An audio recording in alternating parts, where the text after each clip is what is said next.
I'm Bud, and this is why I'm low-key famous. Check I paid, then I'ma spend it out. Hit them all and cause a massacre. They'll be asking for my autograph. A nigga low-key famous. Diamond flooded bloody Africa. Diamond flooded bloody Africa. A nigga low-key famous.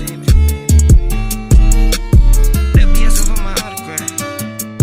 A nigga low-key famous. Buckle on my bitch. So we got Bud, low-key famous, producer.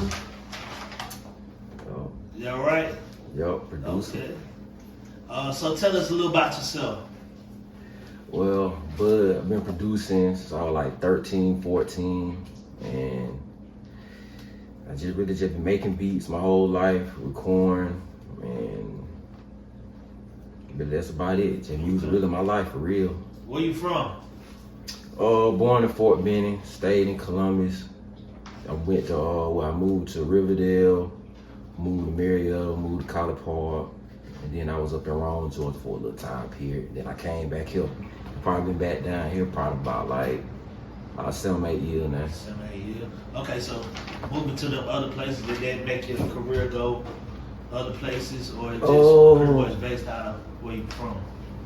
Really, when I was up there, I really wasn't even into music like that. I was just really just living life, kicking it for real. Yeah. But I still making beats and shit, but I ain't never really like just link up with artists and producers like that for real when I was up there. But when I came back, then when I started going up and shit for real, man, I started going up to I started at, I think it was 1,200 studios and shit. I met Mike Will, made an engineer, Stephen Habicki. Okay. And then I met Chubby Baby, and then it just like went up from there. Then I ended up going to the Penthouse Studios before they shut that down. Then D3 Studios and Atworth and Smyrna, Marietta. Cause he got 2 locations. Okay. What's some of the artists you work with at those studios? And memorable moments for you. Alright. I'm gonna go and pull up the list now, go and got down, skim through some of them real quick. You got a list of that? Yeah, man, I got a list, man. Shit, like one of my first placements, really Soulja Boy before that nigga got on for real. For real? Yeah.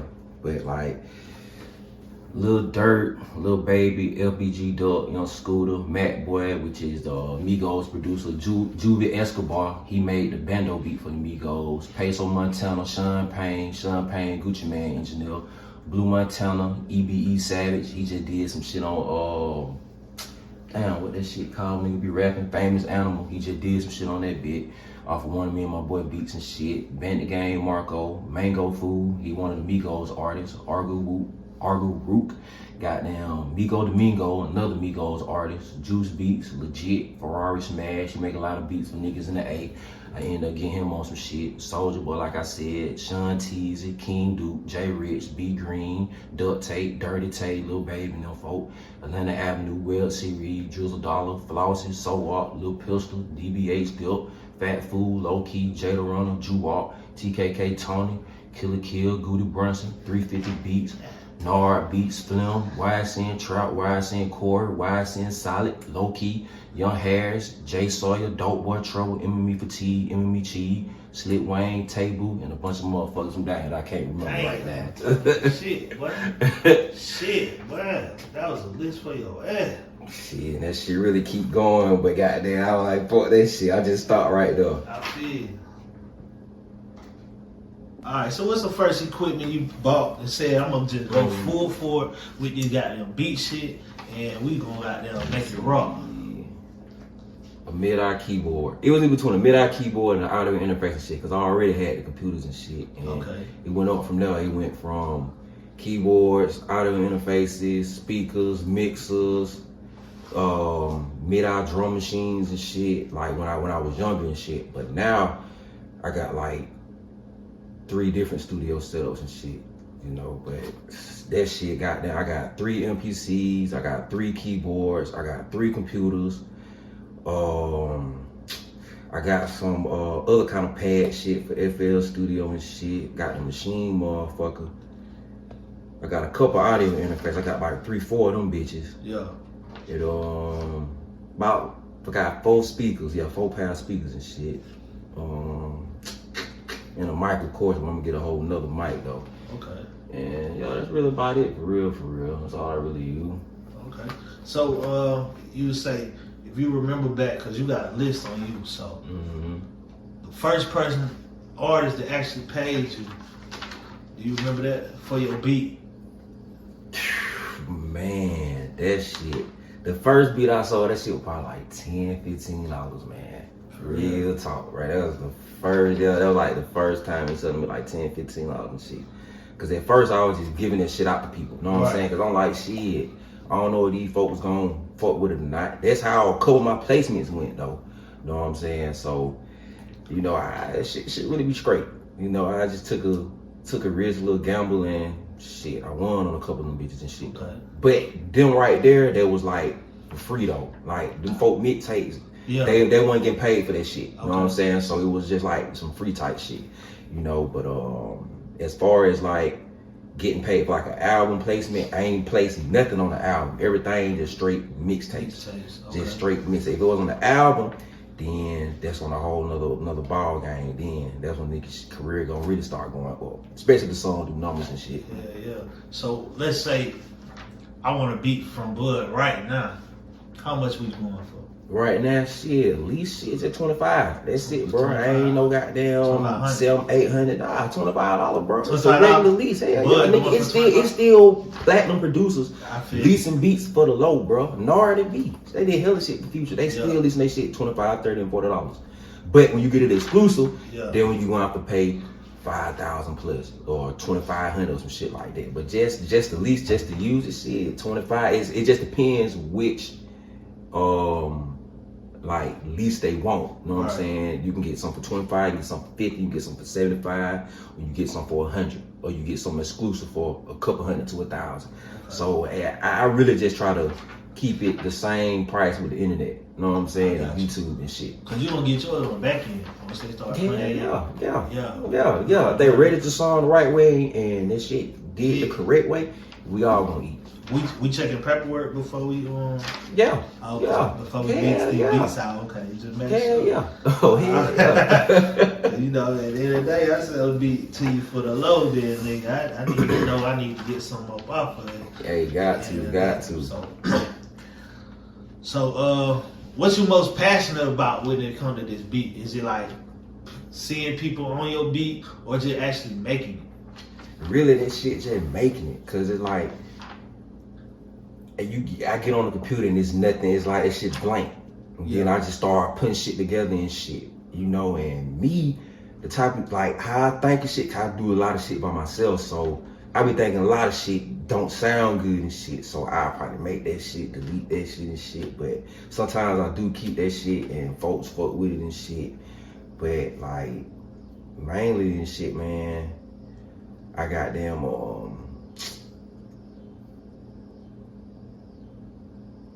shit, how can I word this shit? Like mainly like I just like mainly do it for like myself, like with the beats and shit, cause it's like I said like a couple minutes ago, you start from a blank canvas, you know what I'm saying? Right. And like dealing with the beats from I was like 13, 14 to now and shit, like me seeing how other people react to my shit and seeing how my family react to this shit, like shit is like really a good feeling, cause it's like I just came out of like nowhere. Oh, okay, let me take it back to why I started producing beats and shit. A lot of folks, I don't know, some folk might remember, some folk might not remember, but I'm from Far Apart. I grew up with Chris Hill, Reggie C, all them boys would be and all that shit. And you know, they were beefing with the Drive back then. And I was sitting at the Drive nigga table, but I was from Far Apart. So this shit was just crazy. But both of them dropped CDs. And when they dropped them CDs and shit, and I heard Reggie C shit, I'm like, damn, bro, that nigga stay up the street from me. Like, what the fuck? How you doing this shit? And they fucked around and said FL Studio 3. I went and got the demo, and that shit was like up from that day. You know, and That shit just it was just like that was meant to be because everybody else was playing football, basketball, baseball, soccer, and I wasn't finna get into that shit, man. Yeah. Like not back then. You know, I was still a young nigga and shit. Then I was in a car accident, glass got in my eye, my forehead and shit. I was like, man, fuck that. I'm finna just do something else and take another route. You know, I'm finna let them boys keep their sports shit. I'm gonna stick to the goddamn computer and music shit, and it was just up from there for real. So, when you go into a studio to make your beats, do you go in there alone? Like smoke a little bit, drink a little bit. You got a little ritual you do before you get started to get you in the mode, or if something piss you off, you go in that studio and say, "Let me make this fucking beat," or you just use it to get away. Like, how do you come up with your concept? Alright, it's really all that shit. All that shit you said, all that shit that happened to me before and shit. But mainly, most of the time, I'll go out that bit, probably be like me and like 2, 3, 4 other people and shit. We'll go out that bit, we'll goddamn set up and shit. Well, first we'll goddamn get right. We'll probably drink a little bit, smoke a little bit, go in that bit. We can still drink, we can still smoke, just a little pre-game till we get up there and shit. We might stop by Lennox or Cumberland Mall or whatever and shit. Go get something to eat, then ball and push up to the studio and shit. And 9 times out of 10, I'm gonna be the only nigga working, so I'm gonna be the nigga goddamn plugging up and shit. Unless I invite like my producer partners and shit. They'll goddamn push up either with me or they'll goddamn ride their own way up there and come up there and shit. And we basically just goddamn cook up, smoke. Might have a couple artists come through, probably a couple producers and shit come through from up there and shit. And shit, we just goddamn rock out for real. Probably drop a song or two and shit, goddamn. If some goddamn, if the vibe right and shit, probably drop a song and shit. And okay, so with your list of people that you had named off, you know you got a long list. You probably left some off. yeah. Your favorite beat that you got somebody on, what would be that? Somebody on, they playing this and you like, God damn, this is my favorite beat and they fucking killed that shit. That's a hard one. I ain't gonna count that shit hard on no. Cause I ain't gonna lie, most of my beats were throwaway beats. The beats I ain't like or free beats. Yeah. And these niggas got on them bitches. And be like, damn, you look at it differently when they did it? Yeah, cause shit, some of these beats I was sending to these niggas down here, they ain't want to run them and shit. Damn. They were like, bro, I can't play this, I don't like that shit. Alright, bet. Shit, I'm sending it to somebody else. Shit, just so happened a nigga goddamn who up and coming got on that shit. And you know, at that time, Lil Baby was up and coming. You know, it was on that perfect time and shit. You know, but it was like a little R&B type. It was called For You, like track number 4 or 5 and shit. Nigga did a video for it and everything and shit. Yeah. Yeah, me and Hero did the shit. Okay, that was up. So the most famous person you work with probably right now is probably Lil Baby, you said Lil Baby, right? Yeah, it's probably between them two. Lil Baby, Lil Durk. Yeah. What song was Lil Durk on? With Lil Durk, that shit called Live It Up is on Sign to the Streets too. Okay. But the crazy part about that shit is my boy Backpack, when I was fucking with them, Jay Miller and shit, he sent it to Dirt. But before he did that shit, I already sent it to the Migo, you know, artist, Mango, Full Migo, Domingo, and I sent it to LBG Dog. You know, both of them boys got on it. Oh yeah, but I forgot, So-Up got on that bitch first down here. I forgot all about that So-Up shit. down here? Yeah, I forgot. He was the first nigga to get on the beat. I Period. forgot all about that, yeah. From jump? Yeah, he was the first nigga. Yeah, and I forgot to say, most of my placements, niggas from down here got on them bitches first. Before the other niggas got on, cause they were free beats. Like most of the beats, it was just me testing the water out and shit. They're like, hey bro, send me some beats. I'm like, bet, I got you. You know, like at one time period, I think I sent out like 60 fucking beats to like fucking 50, 60 artists down this bitch, bro. Niggas get on my nerves and shit, my email and shit, locking up and shit, man. Yeah, that shit was crazy. Name some of you said So-Up, name some more local rappers from Columbus, Georgia. That boy Fat Food, Jewel, TKK Tony, goddamn Goody Brunson, 350 Beats. Okay. My boy Nard, even though he ain't down here, he in Arizona, he's still a Columbus nigga. Let me see, man. Some more folk from down there. I gotta look at this list, man. Oh, forgot about goddamn Slick Wayne and Tay Boo. Forgot about them. Okay. Oh, that boy at $2. Okay. That's what's up. So you got some more people in there? Oh, Jada Runner, Flim, the whole YSN. Okay. Dope Boy Trouble. Okay. MME Fatigue, MME Cheese.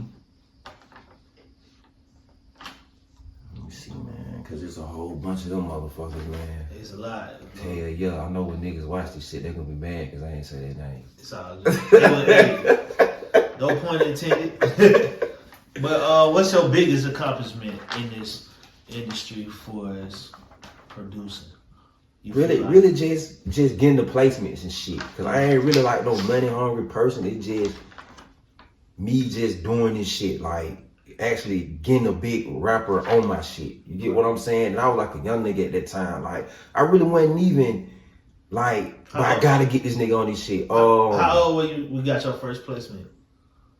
Like 13, 14, probably like 14, 15, yeah. Yeah, like 14, 15. But that was with Soulja Boy. That shit was called Been Thinking with him and a girl named Tanasia. Okay. You know, me and my boy Young Folk did that shit. That was before I got my tag. So it's gonna be credited like produced by Bud Boy and Young Folk. But bro got his tag, I ain't had my shit back then. I was still up and coming, so I ain't had my shit together all the way. I just wanted to make beats and that's what it was for real. That was so. And what's next? What's next for you? Like, where you see yourself in the next 5 years? 5 years, hopefully, still producing, but in a different environment. And probably, I'm hoping, come up with an artist from down here and an artist from out of town too.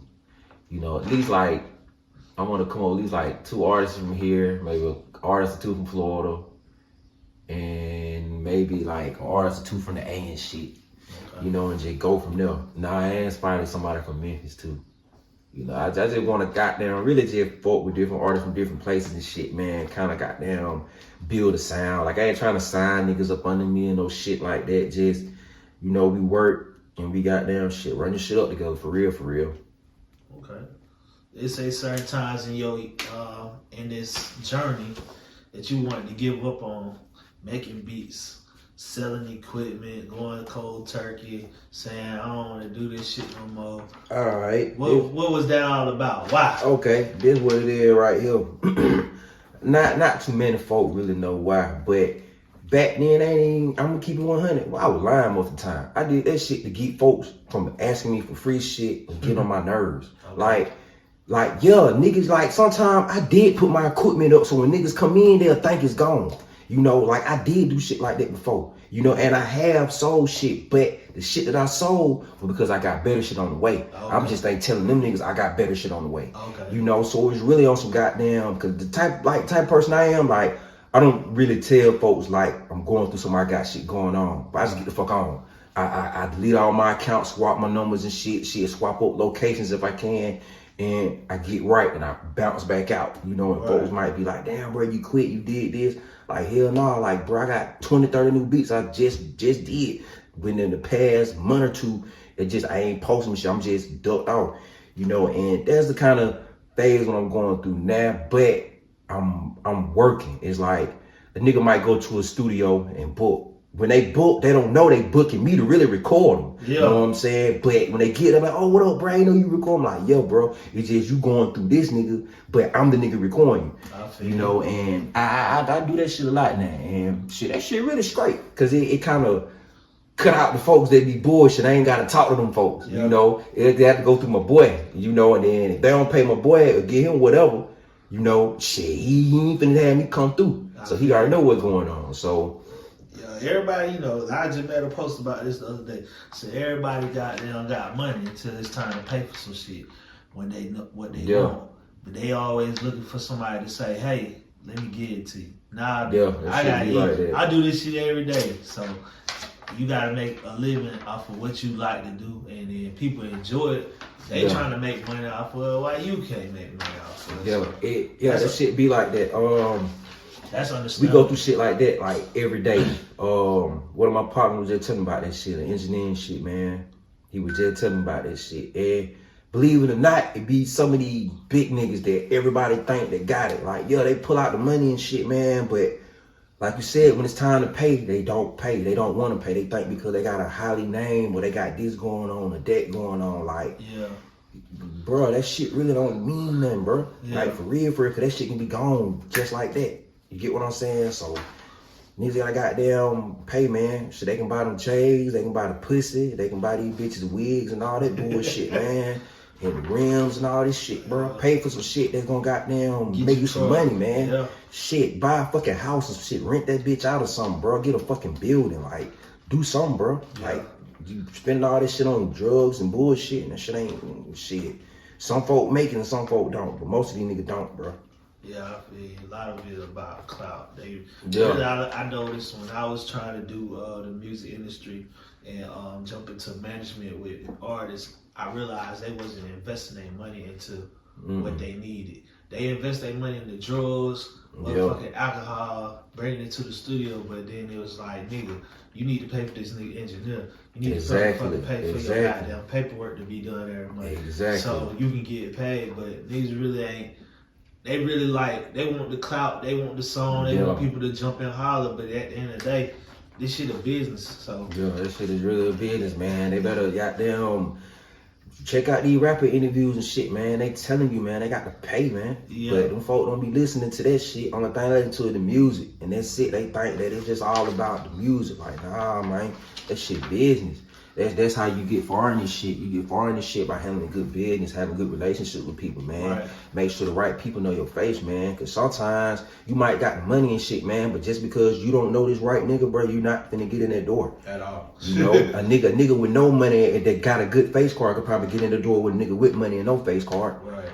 So, how do people find you? Cause I know I can't goddamn find you. Like right now. Right now. Like right now, I redid my shit on all platforms and shit. That shit is Bud Run It Up. Bud Run It Up. Yeah. So they gonna find you on everything. Bud Run It Up. Bud Run It Up. Okay, You know, yeah. that's how you find me. Except for YouTube, I ain't got my channel right yet. But everything else, Bud Run It Up. Okay. Twitter, Instagram, Snapchat, Triller, TikTok, goddamn shit, Facebook, all that shit. And don't come with that bullshit unless you ready. Yeah, shit, that's even my email at Gmail, goddamn. But you know, I'm working, but I ain't working. I'm just working through other people right now. But as far as like selling beats, I'll probably be back selling beats probably like the August 19th, probably sometime that week. Okay. I need to knock out a couple sessions over the weekend and bounce back for real. All right. So what advice you give other people coming up, younger producers right now, if you was talking to your younger self when you first started, knowing what you know now, what was some advice you give them starting off? Alright. Some good advice what I'll probably give them. Oh, they ain't got to goddamn buy that big ass expensive shit off the dribble. You ain't got to do that just yet. You ain't got to. Yeah, you can really work your way up. You can have a laptop and interface and a 25 key mid-eye keyboard and shit, and you can run it up from there, you know, and just keep elevating. Like, I did that shit like that. I got another partner that did the same exact shit. Really, most of my partners, that's how they did that shit. They started with something little, and this shit just got colossal over time, goddamn. But and I also tell them, like, don't give up. Like, it's gonna be a lot of folks telling you your shit suck when you young and shit, but that shit should goddamn motivate you to keep you going and shit, because you ain't gonna just goddamn bust out the keyboard and just be fine off the dribble and shit. You know, you gotta learn this shit. You know, you gotta learn some about music or some about the program you dealing with and shit, man. You gotta, you know something about this shit, you know. And you gotta goddamn read too. You gotta read, understand, and comprehend and shit. That shit right there take you a long way and shit. Cause a lot of folks wonder like, how the fuck I'm so computer savvy and this and that and shit. Man, I read. You know, like a lot of folks don't know, I was on the honor roll at the time period. I was in spelling bees and shit. I won awards, achievements and shit for social studies, for language, English and shit like that. But there's just a lot of shit I just don't even speak on because, you know, that shit it really ain't important. But that shit really helped me dealing with the music and shit. Cause these folks wondering like, damn, bro, how can you do this and do that? Shit, I just use shit, the basic shit for real. And that shit helped me expand and shit. That what's up, man. Yeah, that's what's up. Take I paid, then I'ma spend it out. Hit them all and cause a massacre. They'll be asking for my autograph. A nigga Lokey famous.